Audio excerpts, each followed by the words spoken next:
po sa inyong lahat. Welcome back ulit dito sa ating channel. Magandang umaga.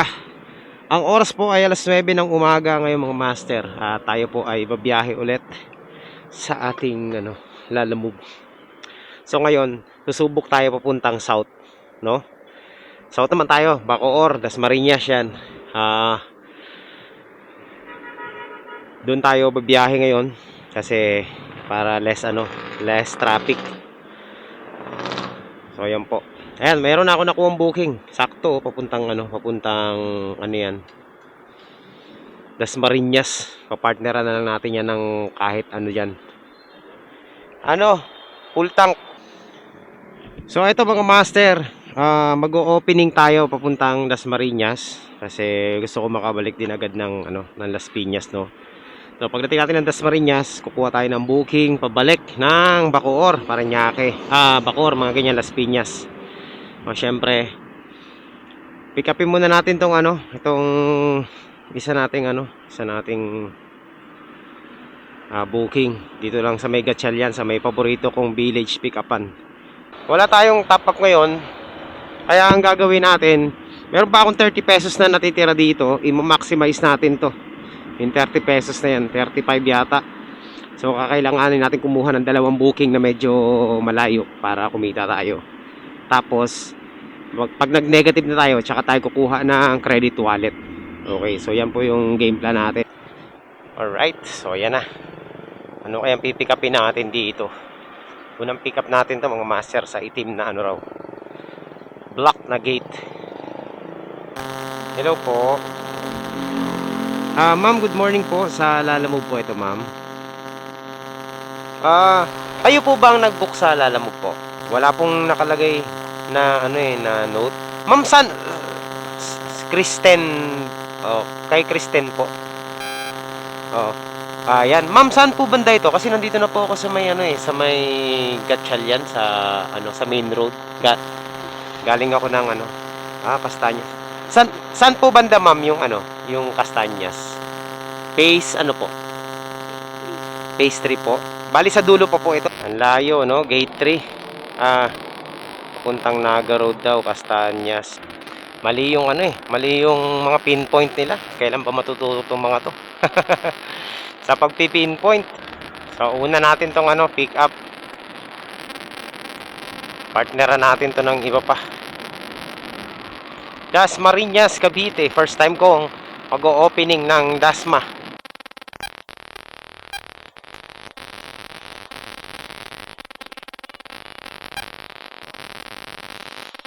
Alright. 26 kilometers.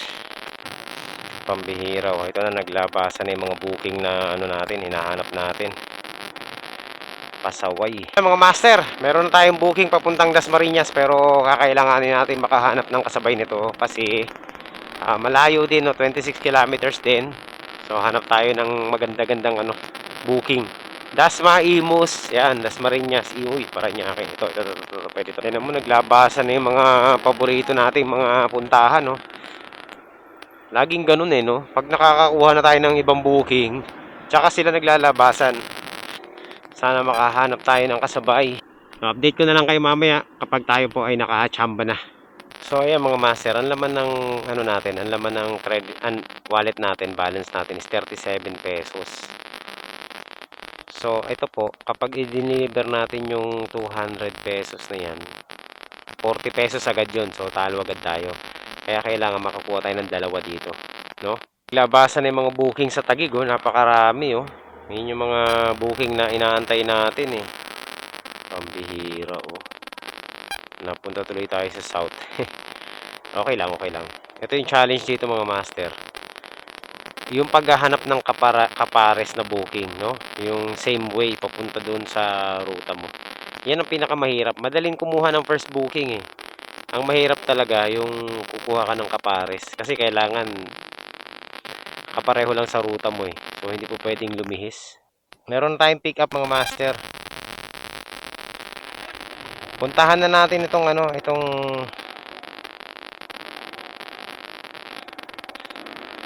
pick up natin dito sa Parañaque. 4 kilometers away pero okay lang, no. 3 kilometers pala. So ayan. Kaya ako to kinuha kasi same way lang, no. Yun nga lang, medyo malayo to doon sa ano natin, sa una natin drop off. So mauuna pa rin ni drop off itong daladala natin. Pero sigurado kapag na-drop off natin to pareho, magne-negative ano na tayo dito. Magne-negative 50 na tayo, no, sa dalawa. Ayan, so nagkakahalaga ito ng itong dalawang booking 400 plus. Papuntang ano, Dasmariñas. Sabi ko hindi na ako lalayo. Talagang hinahanap talaga ng katawan ko yung malayo ang biyahe. Ayaw talaga sa malapitan. Yan, pick upin na muna natin yung ano, pick upin na muna natin yung ano natin, parcel natin. Ayan, malapit na po tayo sa ating pick up mga master. Oo ma'am, nagbablog ako kaya mapapanood yung sarili niyo sa YouTube. Okay, ano ma'am basta hindi pa bayad yan. Siya magbabayad, diretso na sa inyo. Tapos, update nyo ako kung nakarating na para makalis na ako. Sensitive tong dala-dala natin. Monitor eh. So, let's go.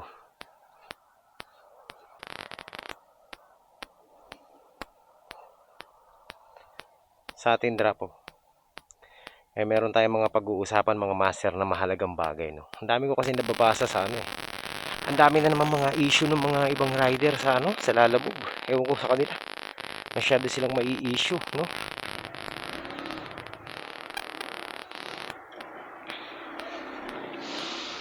Ang dami nilang issue. Masyadong mai-issue yung mga ibang rider. Natatawa ako habang ako'y nagbabasa ng mga comments at saka mga kanilang post sa group ng Lalamove Riders, no. So, parang ano, hindi mo maintindihan kung anong gusto nilang ipunto sa buhay nila, 'di ba? So, ayan, pag-usapan natin mga master kasi wala naman tayong ibang pag-uusapan dahil medyo malayo-layo itong biyahe natin, no. Tuloy-tuloy na tayo, wala na tayong kukunin, dalawang booking to, not unless na meron tayong makuha ang saver papuntang ano, Tagaytay. Mga napapanood na nakikita ko mga post sa social media sa mga kapwa natin mga Lalamove rider. Kasi nagtatalo-talo na naman sila sa page, no? Kung ano ba talaga maganda, kung maganda raw ba ang actually natakil na natin to eh. Tama na pag-usapan na natin tong ganitong issue na to eh, pero syempre yung iba talaga meron talagang pinaglalaban sa buhay nila. So ako kung mapapanood nyo tong ano, itong vlog ko dun sa mga nagpo-post ng kung ano-anong walang kabuluhan eh, pero para lang sa kanilang ano, sa kanilang tawag nito, kaalaman. O syempre pag-usapan na rin natin at syempre kung anong side ko dyan sa mga bagay-bagay na yan, kung anong mga issue nila dyan. So ayan, alam mo naman dito sa atin, no, umpisahan natin, bakit ba kayo naglalamove? Ano bang ano nyo, ano bang dahilan nyo, no? Yan, tanungin mo muna sa sarili mo kung anong dahilan mo, bakit ka naglalamove, anong reasons, bakit ka nandito. Kasi kaya ka bumabiyahe kasi merong reasons, no? Yun lang naman ang isa sa pinaka dahilan dyan eh. Unang-una, syempre, gusto mong kumita, 'di ba? 'Yun, gusto mo mag-part-time, 'di ba? Para meron kang extra extra income. So, 'yun po ang mga dahilan. Ako naman, ang dahilan ko bakit ako nagaganito, gusto ko mag-vlog. Ayan, gusto kong i-vlog yung mga nangyayari sa akin sa kalsada. Eh syempre, gusto kong kumita, kasama na 'yon, no? Gusto kong matutunan yung mga diskarte na ginagawa din ng iba. At syempre, nag-e-enjoy ako sa ginagawa. So, ayan po yung mga dahilan ko bakit ako nandito sa Lalamove. At syempre, ayoko magpaka-ipokrito, no? Kapag ako po ay hindi na kumikita dito sa Lalamove, kapag ako po ay wala nang kinikita dito, at hindi na ako masaya, syempre hindi na ako magtatagal dito. Ganun lang kasi ka-basic yun mga. So, ayan po ang aking dahilan kung bakit nandito ako sa Lalamove. So, that is my personal options. Personal choice ba? No, kung bakit ginagawa. At wala pong mga ibang tao na makakapagsabi sa akin na kung ano yung dapat kong gawin at kung ano yung dapat mong gawin. Syempre, personal choice mo yan eh. Bakit mo ginagawa to? So ngayon, nababasa ko dun sa Facebook, nagpapahanginan sila. Kesyo daw yung iba, sabi nila, meron silang regular na trabaho, ganyan, wag na raw kayo maglalamove kasi nga kahit na anong gawin nyo, hindi raw kayo kikita dito sa ano, sa ginagawa nila, no? Matatalo lang daw kayo kasi ganyan, mababa nga yung fare tapos gasolina, syempre totoo naman yun eh, mataas talaga gasolina at mababa yung fare. So dini-discourage nila yung ibang mga rider na wag nang gawin to. Sa akin kasi mga master, kung meron kang trabaho at gagawin mo to, okay lang, walang problema. Kasi nga, syempre, choice mo yan eh. Gusto mong kumita ng additional, di ba? Pero, wag mong hihikayatin yung ibang tao na pigilan yung ginagawa nila dito. Kasi hindi mo alam kung anong rason nila, kung bakit sila nandito sa app na to, no? Kung bakit nila ginagawa. At wala na tayong pakialam sa kanila kung ano yung ano nila, kung ano, paano yung approach na ginagawa nila dito sa Lalamove, whether part-time or full-time. Kasi choice nila yan eh, di ba? Kumbaga, yan yung gusto nilang gawin. Yan yung alam nila, nakikita sila. Ngayon, kung tinitingnan mo sila as negative dahil nakikita mo ikaw, hindi ka kumikita dito na maganda sa Lalamove. Tapos dahil sa hindi ka kumikita na maganda sa Lalamove, eh sisiraan mo na yung ibang tao, 'di ba? At ipagmamalaki mo na meron kang regular job, kaya ayaw mo na dito sa Lalamove or part-time mo lang ginagawa yung Lalamove. Tapos sisirain mo yung iba na nagpo-full time dito. Sasabihin mo kung ano-ano. 'Di ba? Hindi naman ano eh, hindi magandang pag-uugali yung ganyan, mga master. Kasi unang-una, pag sinisiraan mo yung tao na 'to, 'di ba? Na naghahanap buhay dito sa ganitong klaseng ano, trabaho, 'di ba? Sabihin natin trabaho or partner ka nila, alam mo. Ngayon ang tanong sa ba eh, ikaw ba kaya mo bang pagbigyan ng sahod yung tao na yan na sinisiraan mo yung kanyang ginagawa o dinidiscourage mo siya sa kanyang ginagawa? Kaya mo bang i-provide yung pangangailangan niya? Yun lang ang tanong ko diyan. Hindi kayo magkaano-ano, 'di ba? Tapos ine-encourage mo siya na wag niyang gawin yung ano, yung ganitong bagay na alam mong pinagkakakitaan niya. Parang pinipigilan mo na kumita siya. Ang gusto mo, ikaw lang yung kikita. Kasi nga, meron kang regular job. Paano naman yung ibang mga taong walang regular job? Tapos dito lang umaasa. Tapos i-discourage mo na wag mong gawin yan kasi hindi ka kikita dyan. Malulugi ka lang dyan. Talo ka sa maintenance ng motor, di ba? Hindi ka makakaipon dyan. So, ang dami mong dahilan para lang ma-discourage yung tao sa kanyang ginagawa. 'Di ba? Hindi bang ano 'yun? Hindi ba isang ugali ng ano 'yun, crab mentality? Dahil lang sa ikaw hindi ka kumikita dito, dahil lang sa palpak yung mga biyahe mo. Tapos mandadamay ka, manghahata ka ng ibang tao na masaya sa kanilang ginagawa. 'Di ba? Na kumikita naman. Kasi alam mo, hindi natin alam kung anong diskarte ng iba't ibang rider dito sa ano, sa app, 'di ba? Meron dito mga full-time kumikita ng malaki.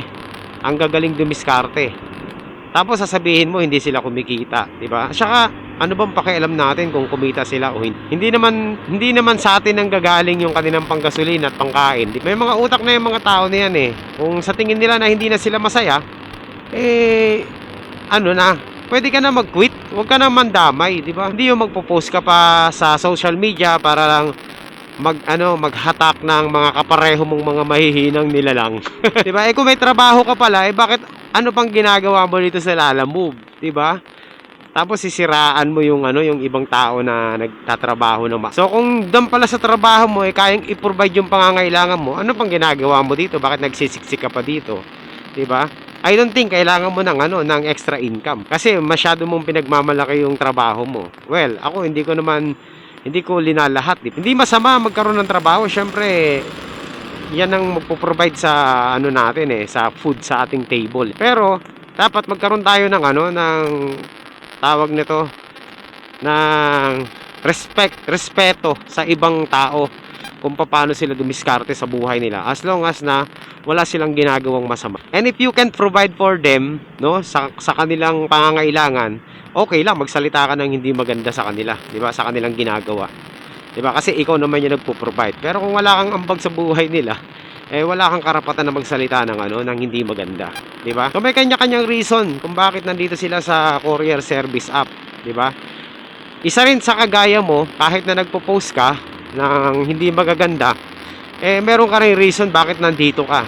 And isa lang ang sigurado diyan, gusto mo madagdagan yung income mo. And good for you na meron kang trabaho at meron kang extra income, di ba? at nakikinabang ka rin naman sa app. Kaya wala kang karapatan na sabihan yung ibang tao na tumigil na sa kanilang ginagawa. Kasi as in wala kang chances, wala ka talagang karapatan. Kasi hindi mo naman hawak ang kanilang buhay. Tama ba? We have our own personal choice, di ba? Choice nila yan eh.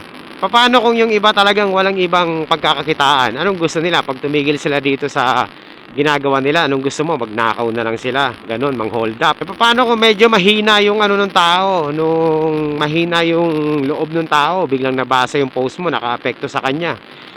'Di ba?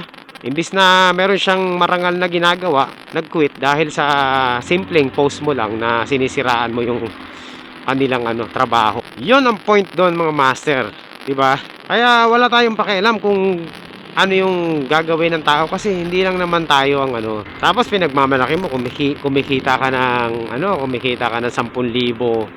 10,000 kinsenas kinikita mo, 20,000 isang buwan. 'Di ba? Ngayon ang tanong, wala bang mga yan, wala bang mga overhead expenses yan? Hindi naman buo makukuha din yan eh, 'di ba? O kaya ka nga nandito sa app kasi gusto mong gusto mong madagdagan pa yung kita mo eh, 'di ba? Tapos sisiraan mo yung iba. Pag mamalaki mo na kumikita ka ng ganyan. Baka hindi mo alam yung ibang mga rider mas malaki pa ang kinikita kaysa sa iyo sa regular na trabaho mo. 'Di ba? Na-get mo yung point ko, sir? Eh 10,000 mo kayang kitain ng iba yan eh, kahit na nagpa-part-time lang dito sa Alalo. Ang diyan, ang punto ko diyan, mga master, may kanya-kanya tayong diskarte sa buhay, 'di ba? Huwag natin pakialaman yung desisyon ng ibang tao, lalo na hindi naman natin sila kaanuan. At wala naman tayong magagawa sa kanila. At di naman tayo makakatulong sa kanila sa kanilang mga daily needs, no? Expenses, whatever. 'Di ba? Ang magiging lang natin magiging contribution mo lang sa kanila, i-discourage mo lang sila eh. Para saan, 'di ba? Para lang masabi na at saka namang pakialam mo sa kanila kung nagme-maintain sila ng motor nila. Hindi naman galing sa iyo yung hindi naman galing sa iyo yung pinangpapagawa ng motor. So, ang point yan mga master, huwag tayong makialam sa buhay ng ibang tao. Huwag natin problemahin yung buhay ng ibang tao hanggat tayo ay walang ambag sa kanila. Wala rin naman tayong maitutulong physically, financially, mentally. Di wag na lang tayo magsalita ng hindi maganda sa kanila. Well, may kanya-kanyang na yan may kanya-kanyang utak na yan, no? Nasa sa kanila na yan, desisyon nila yan kung bakit sila pagbutihin mo na lang yung trabaho mo at yung ginagawa mo dito sa Lalamove para mas kumita pa ng maganda. Tama ba ang mga sinabi ko mga master? Hindi ko sinasabing tama pala yung sinasabi ko laban sa kanilang kapwa rider na legal na nagtatrabaho dito, no? Na ginagawa nila yung kanilang kanilang pagkakakitaan. So ako mga master, kaya ako nagba-vlog tayo dito sa Lalamove. Hindi tayo naninira. No, kumbaga ako positive vibes lang yung ginagawa natin dito. Personal vlog. No, kung ano yung mga nangyayari sa atin, yun lang, pero never nyo akong marinig na magsabi na, "Oy, mag-quit na kayo sa ganyan-ganyan", di ba? Wag to, ganyan, wag yung gawin to kasi malulugi kayo. Walang ganyan. Kasi alam ko may kanya-kanya tayong pag-iisip na kung ano yung tama at mali, 'di ba? Ako hindi ko sinasabing perfecto tayo. Alam niyo, bumabiyahe ako dito sa Lalamove. Minsan kumikita ako, minsan hindi. Pero masaya ako. O kasi ginagawa ko lang yung gusto ko eh. O kapag kumita ako ngayon, bukas hindi, okay lang. Meron pang sa susunod na. Pero sa atin naman mga master, ako tuturo ko sa inyo yung ginagawa ko, yung technique ko dito mga master. Ako kasi hindi ako kumbaga kahit na maliit yung kinikita ko dito sa Lalamove, nakakapagtabi pa rin ako. Kasi 'di ba nabanggit ko sa inyo nung nakaraan na kalahati ng kinikita ko rito sa Lalamove, tinatabi ko talaga para sa sa maintenance, mga pang-emergency pangangailangan, 'di ba? At yung maintenance naman sa motor mga master, ang advantage ko lang sa iba na rider dito sa atin, yung maintenance ko sa motor, wala akong halos gastos, lalong-lalo na sa labor kasi ako lang yung gumagawa ng motor natin. So, kung meron man akong gagastusin, yung mga pyesa na lang. Pero kahit na ganun, nakakapagtabi pa rin ako. Kasi ang ang mindset ko dito, syempre kaya mo nga ginagawa to para meron kang extra income, no. Syempre, nandiyan ka na, pag kumita ka, magtabi ka. Baka yung iba, kaya sila nagmumukmok na hindi sila kumikita sa Lalamove, wala silang naiipon kasi baka magastos ka. 'Di ba? Baka maluho ka, baka yung kinikita mo iginagastos mo lang sa sa mga bisyo, ganyan. Kasi sa totoo lang, kaya mo naman talaga magtabi. Sabihin na natin kumita ka ng 600 na lang, ito mababa na. Oh, 600, labas na lahat, di ba? O itabi mo yung 300, wag mong galawin. Tapos yung 300 yun ang panggastos-gastos. Pag ganun yung mindsetting mo, makakaipon ka talaga, di ba? So, ayun, yun lang, di ba? Yan ako, sinishare ko lang naman yung mga ginagawa ko rin dito. At hindi ko naman ikayayaman yan kung malalaman ng iba, di ba? So, ayokong mang-drag ng ibang tao pababa. Kasi wala akong karapatan. Kasi diskarte nyo yan. Ang sa akin ng mga master, yan. Kung makaka-encourage ako ng mga tao na gawin nila yung minsan ginagawa natin, edi maganda, di ba? Hindi yung magpo-post tayo sa social media para siraan natin yung ibang tao. Talagang magpo-post ka para lang makapanghikayat, tapos maghanap ka ng katulad mo rin ng utak. Katulad mo yung mindsetting na alam mo yung trash masyado yung isip, na puro negatibo yung yung laman ng kanilang mga sinasabi. Huwag ganoon. Hayaan natin sila na na gawin nila yung kanilang 'di ba, diskarte sa buhay nila, 'di ba? So maging tayo, master, maging positibo, 'di ba? Kung kayo walang magandang kung wala kayong magandang sasabihin sa kapwa nyo o sa ginagawa ng kapwa nyo, hindi ka naman nila 'di ba? Hindi ka naman siguro apektado sa ginagawa nila. Huwag na lang tayong magsalita, huwag na lang tayo mag-post ng kung ano. Ganun lang. Di kung talagang concern ka sa kanya, eto, bigyan ko kayo ng challenge. Kung talagang concern kayo dun sa mga taong hindi kumikita sa Lalamove, tapos gusto nyo silang tumigil dito, bigyan nyo sila ng hanap buhay. Ngayon, kung wala kang may bibigay sa kanilang hanap buhay, shut the fucking mouth. Ganun lang yun, di ba? So ako mga master, lagi ko sinasabi sa inyo, just be positive. Kung ano man yung mga pinagdadaanan nyo sa buhay nyo, maging positibo lang kayo, kasi kapag naging negatibo kayo, lahat yan ma-attract nyo na puro negatibo. Yun lang, napagkwentuhan lang natin mga master. I hope may yung iba merong natutunan yun sa nakwento natin, or kahit pa paano nakarelate. Enjoy nyo lang yung yung ginagawa nyo. Ako nga, bilib ako dun sa mga sa mga rider na talagang sobrang sisipag, nagsusumikap, no? Dito kasi legal yung ginagawa nila. Talagang bilib na bilib ako, lalo na yung ibang mga talagang malulupit na halos hindi na umuwi, di ba? Kasi ginagawa lang nila yung para sa kanilang family. Yung iba naman na hindi maganda yung yung mga sinasabi sa kanilang kapwa, sila naman yung mga taong wala talagang ginagawa sa buhay, 'di ba? Kundi manira lang. 'Yun lang, 'di ba? Comment down below mga master kung medyo nakasagasa ako ng ng inyong damdamin. Kung medyo natapakan ko yung ego nyo, pero sinasabi ko lang yung totoo, na talaga namang totoo. So ito ang purpose itong vlog natin dito sa Lalamove mga master. Yan lang, makapagbigay ng positibong aura sa mga kapwa natin. And syempre, personal ko lang to personal opinion ko, dito ko sinishare yung ginagawa ko, experiences. So ayan, sana nakakatulong kahit paano. Wala, naiirita lang ako dun sa mga nagpo-post ng ganon, kasi ang pangit tingnan mga master. Post ka ng post ng ganyan, pero biyahe ka naman ng biyahe. Ay yung iba nga na malalaking kinikita, tahimik lang. Hanggang dito na lang muna mga master ang ating vlog. Hindi, joke lang. So, ayan, punta na tayo sa ating drop-off. Update ko na lang kayo mamaya kapag dito na tayo sa may mga master. Papasok na tayo ng Dasma. Kaya malapit-lapit na rin tayo sa ating sa ating drop-off. Unang drop-off natin, 11 kilometers away na lang tayo. And then, after natin i-drop off to, punta na tayo sa natin, sa ating second drop-off. So, ayan mga master, nandito na tayo sa Dasmariñas, Cavite. At tayo ay malapit na sa ating drop-off, no? Tatawagan muna natin yung drop-off natin para ipaalam na malapit na tayo sa kanila. Nandito na tayo mga master. Alam na alam ng security guard kung ano i-deliver natin, Pangalawang kanto o kaliwa. Galing ng galing ng Parañaque. Ay, Las Piñas yata. Kala ko ito rin yung dadali mo dun lang, 207 lang. Galing ng Gatchalian. Barsebal. Pambihira. Kakapalat lang natin kahapon. Mayroon na naman nakatusok na dito. Sana wag sumingaw to, no? Aroy. Yari tayong to. Ayan, buti na lang lihis. Pauwi na nga para ano, makapagpalit na tayo ng gulong.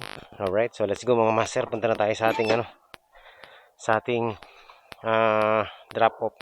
First time ko dito sa lugar na to mga master, hindi masyado mahigpit. Villa Elena, yan ang village nila, maliit lang. Mabait yung guard. Alright, so let's go, let's go, let's go. Punta na tayo. Okay.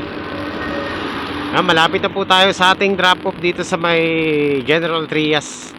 13 Martires ba? General Trias. Nakakalimutan ko na. Nalilito ako sa dalawang lugar na yan eh. Basta, 13 Martires o Gen Trias, bahala na. Basta malapit na tayo dito mga master. Konti na lang, 1 kilometer away na lang sa ating drop off. Sana tama yung ano pinpoint Ito mahirap dito pag mali yung pinpoint. Ang lalayo ng mga ano dito, bayan-bayan eh. Mga barangay. So pag ganyan, sisingin talaga natin yan. Hindi pwedeng hindi. Silugi tayo. Ayan, sana tama. Sana tama. Konti na lang. Deliver lang, boss. Ayan, dyan lang sa may kanto na yan eh. Walking distance, 210 meters away. Ha? Ayan lang. Okay, pagliko dyan. Teka. Hindi, tingnan natin, baka mali eh. Sa ano? Tama ba to? Pacific Drive, Concha 13 Martires. Executive Village Phase 1 to eh, no? Ayun, no? Block 1, Lot 9, Pacific Drive. Tama ba to? Pacific Drive. Naku, patay tayo dyan. Saan ang Phase 1, sir? Lagpas pa ng Adelina ho. Saan banda yun? Tawagan ko muna. Anong Phase to? Phase 2. O, sige, tawagan natin. Pasaway yung nagpin. Hindi tayo nito sa gasolina. Hello po. Good morning po. Sir, sa Lalamove po ito? Oo.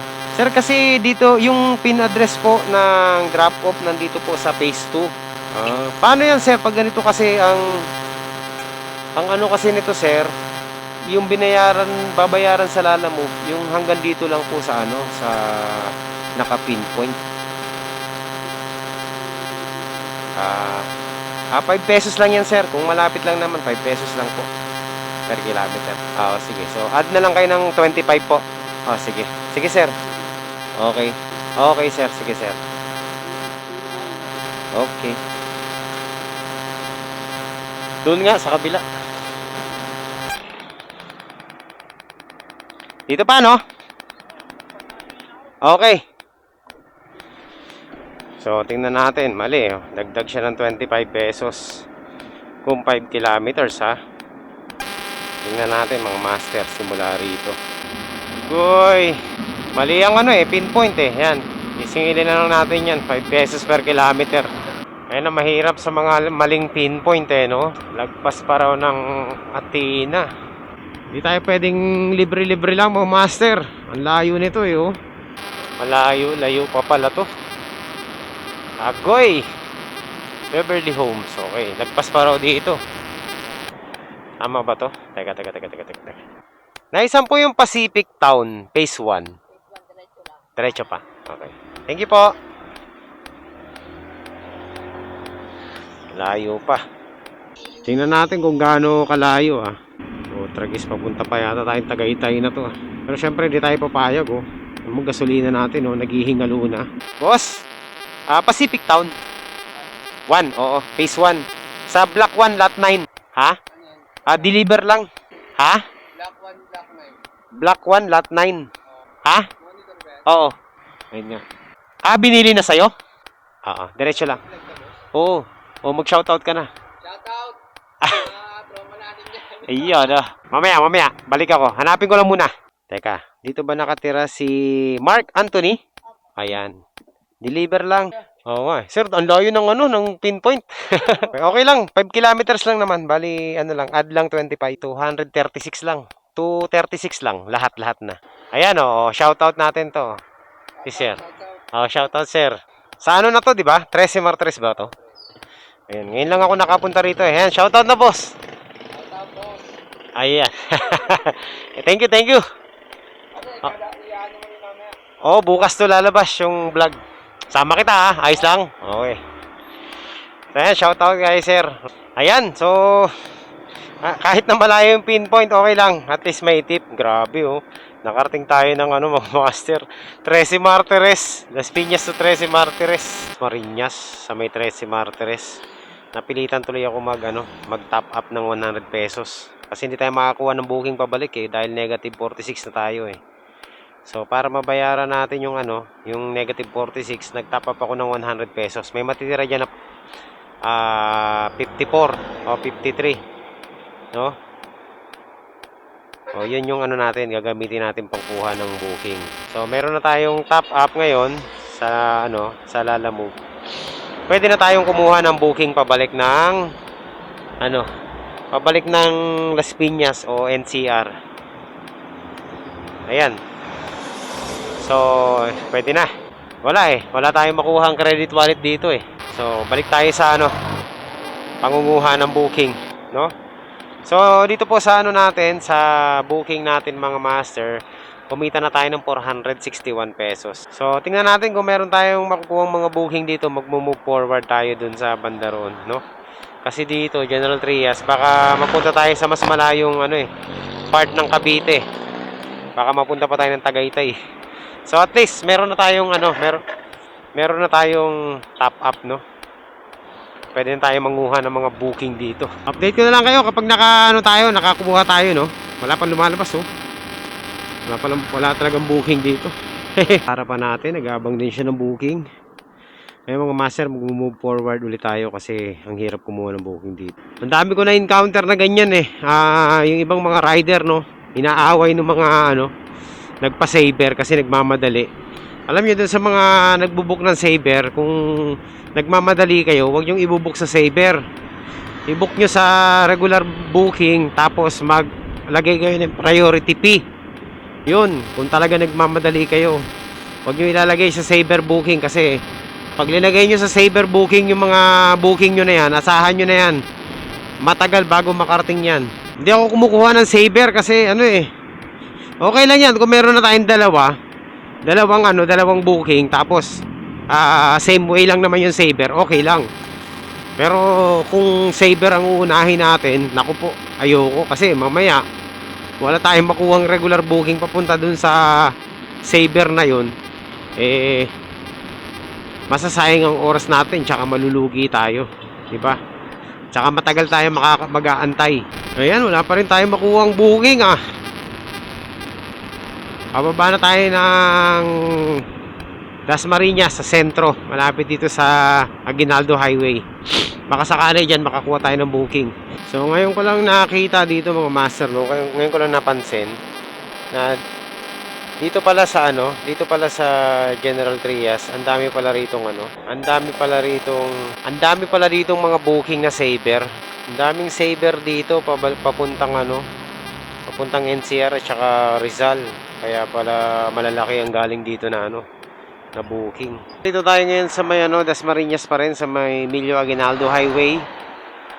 At wala pa rin tayo makuha ang booking pabalik ng NCR. Meron na papuntang Muntinlupa, kaso off yan eh. Dapat ang makuha natin Parañaque or Las Piñas lang. Simula dun sa 13 Martires hanggang dito sa Dasma sa Aguinaldo Highway, wala pa rin tayo nakukuha ang booking. So magagapang tayo pabalik. So ayan, gapang lang. Dito lang tayo sa gilid, chill lang tayo mga master. Halo. Ayun, General Trias sa Taguig. Ay, sayang, nawala na. Yun sa tirahin natin yan mga master. So ayan, wala. Bayan, baka naunahan na tayo dito mga master. Wala tayong future dito sa Dasmariñas. So hindi tayo makaporma dito sa mga malalakas ang app, no? Yung mga malalakas ang kanilang account. Ang bibilis mo wala ng mga gusto nating ruta eh. Tsaka booking pala dito sa Dasmariñas. Pag napunta ka ng Dasmariñas, ang hirap kumuha ng booking pabalik ng Manila. Puro papuntang South, Tagaytay, meron pang Batangas, Laguna. So yan ang mga booking dito, kaya ideal talaga dito sa Dasmariñas, yung mga taga dito lang din. Imus, no? Nakabalik na tayo ng Imus. Ngayon naman, ang hina naman ng signal natin. Yung mga lumalabas na ano na booking, mga nakuha na. So puro pa south pa rin ang mga booking o master. Wala tayong makuha ang papuntang NCR. Ayan, kanina pa tayo gumagapang. Galing tayo ng General Trias, Cavite. Lugi. Okay, may nakakuha na. So abang-abang pa rin tayo ng booking para meron tayo kahit isa lang pabalik ng ano. Ayan mga master, wala tayong makuha booking, no? Grabe, napakatumal. So ayan na natin yan. Wala tayong makuha eh. Mapapagod lang tayo maghanap ng mga booking dito. Sayang oras natin. Uwi muna tayo. Uuwi muna ako mga master. Total, nandito naman tayo sa Imus na. So okay lang yan. Magpalugi muna tayo. Kahit na wala tayong nakuha booking. So ayan mga master. Nandito na tayo sa Bacoor.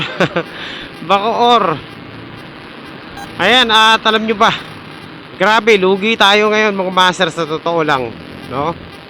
Kasi wala tayong nakuhang pabalik na booking galing ng General Trias, Cavite hanggang dito. So hindi natin nagawa yung ating game plan. Sobrang tumal talaga. Wala tayong magagawa. Hindi natin kontrolado ang mga booking, no? Kahit na gustuhin man natin po make up, kaso lang hindi po pwede dahil offset sa ating ruta. Mapapalayo lang tayo lalo, tapos malulugi lang tayo lalo. Kaya hindi na ako kumuha ng mga booking na papuntang south, no? Papuntang Laguna. Meron kaso lang talagang matatalo tayo doon. So ayun, nakarating na tayo dito sa Bacoor. At malapit na tayo sa Las Piñas. Wala pa rin tayo nakukuhang booking. So gagawin natin, uuwi muna ako mga master. Talagang defeat tayo ngayon. Talunan tayo ngayon, sa totoo lang. Kaya first time nangyari sa akin to, no? Na ganito. Okay lang, babawi tayo sa susunod. Mamaya tingnan natin kung makakabiyahe pa tayo, kung di tayo tatamarin. Kasi aayusin ko pa tong gulong ng motor nagdidelikado lagi tayo natutusukan ng ng mga debris. So kanina muntik na naman tayo maplat. So mag-aabang na lang muna ako ng materyales na binili ko para mapalitan natin yung gulong nito, no. Nandun na sa bahay lahat yung pansikwat na lang talaga kulang. Magbubulkanize muna tayo. So ayan mga master, sad to say hindi tayo kumota ngayon. Tayo po ay masasabi kong break even, no, sa gastos natin. Kumita tayo ng 400, magkano ba to? 450 lang po. 250 plus 211, 461. Ayan, 461 lang ang kinita natin ngayong araw na to mo. So i-minus natin yung gasolina natin na magkano ba yung gasolina natin kanina? Nakalimutan ko na, 170, 150. So yun, 200. Yun ang natin. Talo tayo ngayon mga master. Weekend, hindi ko na paghandaan yung weekend. Dapat pala kanina, dahil weekend, dapat hindi tayo lumabas ng south. Nakakalimutan ko na Sabado pala ngayon. Wrong move. Minsan nagkakamali rin talaga, no? Ganyan po kasi kapag Sabado, dapat hindi ka pupunta ng mga probinsya na biyahe. Kagaya nitong Cavite, Laguna, kasi talagang napakahirap na bumalik, wala nang booking, no? Unlike kapag weekdays, kahit pa paano meron, no? Nagkamali ako ng tansya ng araw. So ayun mga master, yun ang nangyari sa atin, lugi tayo. Okay, charge to experience. Pag Saturday, huwag lalayo ng NCR para kahit pa paano may booking pa rin. So ngayon marami na lumalabas ng booking ngayon mga master, nandito na tayo sa patawid na tayo ng NCR Mamaya pwede pa naman tayong bumiyahe. Pag tayo'y sinipag, uwi muna ako. Alright, so pag wala na tong kadugtong itong booking natin, ibig sabihin tinamad na naman tayo. Alright, so yun, okay pa rin, papasalamat pa rin ako. Meron pa rin naman tayong 461 pesos kahit pa paano na nandito sa bulsa natin. So magagamit natin yon pang gasolina. Kasi top up natin, meron pa naman tayo, no? Sobra-sobra naman yung 400 sa gasolina, mga master. At buti na lang, hindi mainit. Kaya, hindi tayo pagod. Okay, so ayan, maraming salamat po. Sana magtuloy-tuloy pa yung biyahe natin hanggang mamaya. Tingnan natin kung makakasyamba tayo, ha? Hindi muna ako magpapaalam. Pero pag biglang naputol tong video na to at walang kalugtong, ibig sabihin, we're done for today. Okay! So, uwi muna ako.